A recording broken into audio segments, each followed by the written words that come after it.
Welcome to part two of how I knew I met my husband when I met him. Okay, I already have part one posted, and I might go ahead and put part one, the link to part one, in my description and in the pinned comment. But this is part two of how I knew I met my husband when I was dating him. So I left off with talking about the art of conversing, right? The art of just getting to know him and just asking him questions that are not disrespectful. Things like, what do you do for a living, as opposed to how much money do you make, right? So that's where I left off. So the second tip that I have in terms of how I knew that, that's one way that I knew, like, okay, that's a guy I'm interested in, right? Is that he had leadership in other areas of his life. To me, that's really important because I need a leader in my life, and that's just how the order of things are. Okay. He was a leader in other areas of his life. At work, he was a manager. At church, he had ministries he was on top of, right? In his family, his words mean something, right? People weren't able to kind of like just do whatever you want in his presence and just, talk to him any kind of way. He would not have it. Okay, I realized that, okay, he's gentle, but he's also a leader. Okay, he's not a pushover, he's not someone you can, and he clocks things like he sees what you're trying to say non-verbally. Okay, you don't need to tell him something for him to know what type of time you're on. Like, he feels energy. He knows when he's not wanted somewhere. He knows when the people he's around are not his people. He knows when he should be leaving. He knows that when he's invited somewhere, if his girlfriend at the time, which is me, is not invited, like the people made it clear, like, oh, this is just, your invitation, he's not going. He's a leadership in terms of, he knows when his mother is not invited somewhere, that's not a place for him. Like, he has his values in check, right? He understands things. He take time to think about things, to sleep on things. He is not impulsive, like, no. And he's the type of person, if you can't give him time to think something through, count him out. Like, he does not take pressure from anybody. That's a leader. Okay, so that was one big point. The next point that I want to make is that we sat down and talked about the difference in culture, the difference in the way that we grew up, the difference in our family, right? So he obviously met with my family. They got to know him on several occasions. He would come around for, different events. They would be vetting him without him knowing he's being vetted, and without me knowing that they're vetting him. Okay, so my point with that is, bring your partner around people that you trust, around people that you respect, so that they could vet him. Bring him around your church if you guys don't already go to the same church. Or if you're not a church person, bring him around your family. Or if you're not cool with your family, bring him around people that you respect. Okay, not your little girlfriends who say yes to everything, who, as long as you're happy, is gonna be like, okay, that's a good man, Savannah. No, people who have no interest in you, or people who are jealous of you, like, whether you know it or not, your girlfriends might very much be jealous of you when you have a good prospect that's vetting you for courtship and for marriage. They might sabotage you. Okay, we're humans. Okay, so it has to be people who have no interest in terms of whether you get married to this guy or not. It won't affect their life whatsoever, right? Your pastor, your mom, your brother, your dad, your cousin. Okay, it can't be a good guy friend either, because that guy friend might want you on the low, okay, and sabotage you. Make sure it's a neutral third party, right? So going back to my situation, I made sure I brought him around my church folks. They vetted him without even him knowing, without even me knowing, and they told me, yes, he's a good one. He was around my family several times. They told me, yes, he's a good one. I went around his family. They told him, yes, I'm a good one. Like, You cannot have colored glasses on when you're making a decision that will affect your life forever. Okay, y'all have no idea, or you probably do, but the person you choose to be with forever will affect everything about your life.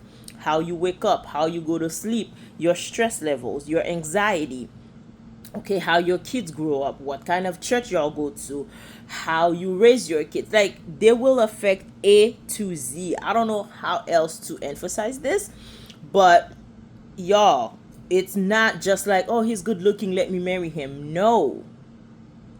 So yes, we talked about how meshing our family would look like. We talk about how we would do the holidays, like how are we doing, going to my family this holiday and the next holiday his family. We decided on a way that works best. We do half the time with my family and then half the time with his family. Like our family don't go one holiday without seeing the both of us. Okay, so that's just what works for us. You do what works best for you. The next point is he puts people in their place respectfully. Like if someone were to be disrespectful to me as a girlfriend at the time, he would put them in their place.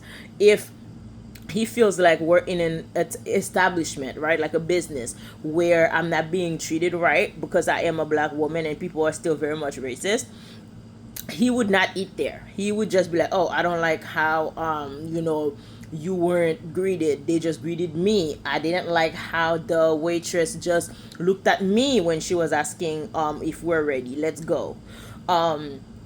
He would not have it. Like if someone were to treat me with disrespect this much, he's out of here. If you don't want me, you lost him. We were one even as girlfriend and boyfriend. Okay, that guy was serious. To this day he's serious. Like if you don't like me, you don't like him. If you think you're coming around me with some vibe, he picks up on that and you lost both of us. So I am so sorry about it.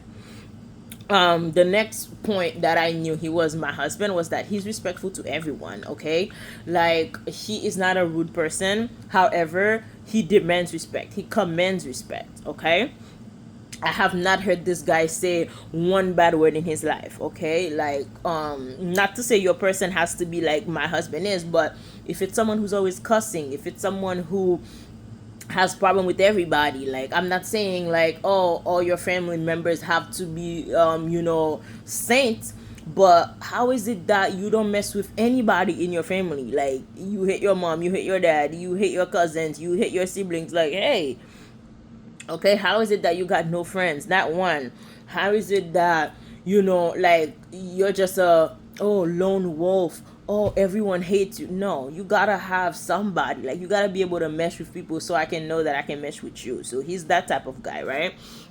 He is respectful to everyone and he has a good core of people that love him and that knows him and that he loves back. Okay, that was another point. Another point was that his family respects him and his boundaries. Like I cannot be with a mama's boy or with someone that's they're gonna have other people be the head of our relationship and God forbid our marriage. Like I cannot deal with a guy who cannot be the guy in our house. Like no one else will lead us except for you. If other people want to lead us and you let them, it's done, it's cut. Like it's cut. There are some kind of relationship that I heard about that the guy's mom is the one making all the decisions, like on the side without the wife knowing. Like the guy's mom is like in his ear, that does not work for us. He does not. He comes to me and tell me everything. If his mom tell him something like, oh, this and that, not in any disrespectful way because his mom is not like that, but if she needs to be put in her place, he does that. And then right when he leaves her sight, guess what, he calls me, oh, this is what my mom talked about, this is what she said, this is what I told her, this is like, I am never in the dark. Okay, not even around his mom, because now that we're married, his mom is a relative now. Like his mom is an extended family. Like we have a child now, we're married, like it's us. Okay, You need someone like that, someone who understands that while he loves and respects his mom is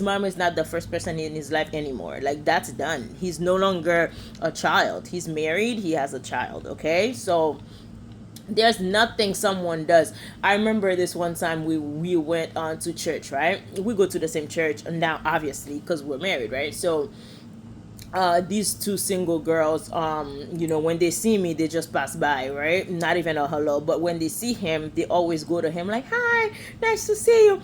He comes straight to me and tell me. He describes them because he doesn't know their name. He doesn't care to learn their names either, because as a married man, he's not around single girls. There's no reason for that. Okay. So any single thing that happens, he calls me right then and there and tells me. He describes them to a T, and then I'm like, oh, it's these girls. Okay, cool. So you said hi, they said hi, and then you just left their presence. Yeah, that's fine. He does not keep anything, even something of low significance, no significance at all. He tells me. Okay. That's the kind of marriage you want. You don't want to stumble upon like disinformation. People are laughing behind your back like, oh, this girl's husband is friendly. I know everything. Okay. So that was another point. The biggest point that made me know, like, okay, this is a good prospect. He had no children, he had no previous marriages, he had no previous engagements, like he was never a fiance before. That was important for me because we're in our 20s. So I was about 23 when we met and he was 26. There's no reason why you should, I mean, I'm not going to say there's no reason because everyone's life is different, but for him and I, there's no reason for either of us to already have kids or to have already been married or to have already been engaged prior. Like, we're in our early 20s. Hello, like, my Haitian accent is coming out. Hello, like, it's important to me that the guy I'm with did not have any priors, and that I'm the first person he's doing all that with. Kids, engagements, marriage, like, it's important to me. And there are a lot of reasons why it's important to me, because as a Christian, there's such thing as a second marriage, unless your first marriage, the person passed away. That's different. Okay. We don't believe in second marriages unless the spouse passes. We don't believe in like having kids outside of marriage, so there's no reason for him to have had any of that. And it was important for me because, let's just say that he had already been married and his spouse had died, and that's why I'm the second wife. If there's kids involved, the person will always be split between me and his other side of the family, the kids, his money is split. I don't like drama. I hate drama, y'all. I hate drama. So it was important for me, especially as someone who was 23. Like, I'm fresh. I'm a tenderoni. Like, please, I want everything fresh. Everything fresh, okay? But this might not be the case for you if you're up in age. The older we are, the more likely it is that we're going to come with a couple kids. We're going to come with a marriage. We're going to come, you know what I mean? So, yeah, now that I'm 28 and he's 31, yeah, we did everything as a first time, okay? It was important for me. So this concludes the second part of this series. I want you to like and subscribe so that you can see what I have to say on my last series, the third part of this video about how I knew my husband was my husband. And then at the end of that video, of the third video that will be uploaded soon, I will talk about what I noticed in the dating world today and how it is that you yourself can find your husband or your wife based on the times that we're living in today. Because I met my husband in 2020, 2021. So times were different than it is now. So I have some tips for you because although I'm not dating, I do see what's going on and I do see what the problem is in the dating world. So make sure you like and subscribe and comment your thoughts on this video. I will catch you on the next video. Thanks for watching.